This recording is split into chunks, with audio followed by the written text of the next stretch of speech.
Co pak máš nějaký problém? No, víš, zkoušel jsem to dvakrát už jako s tou žiletkou a nedokázal jsem to. Začátky jsou vždycky těžký. Co jsi použil za žiletku?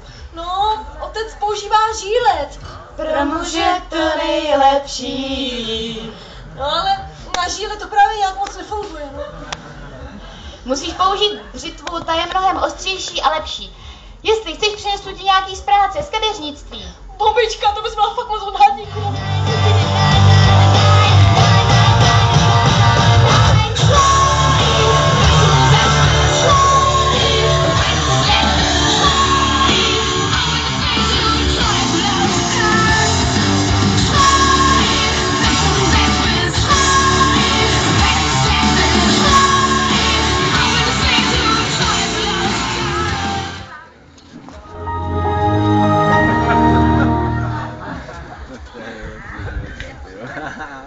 Emo, princi, bývala jsem nehorázný depky. Teď už je to ale trvá to hrozně dlouho, než se s tím člověk vyrovná.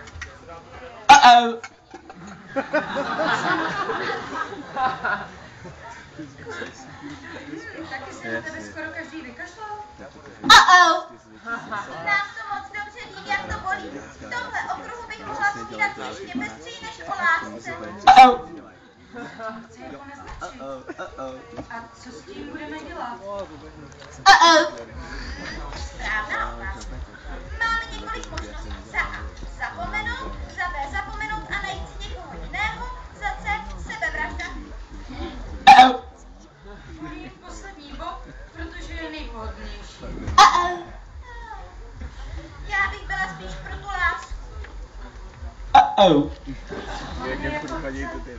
Vždyť máš Artela.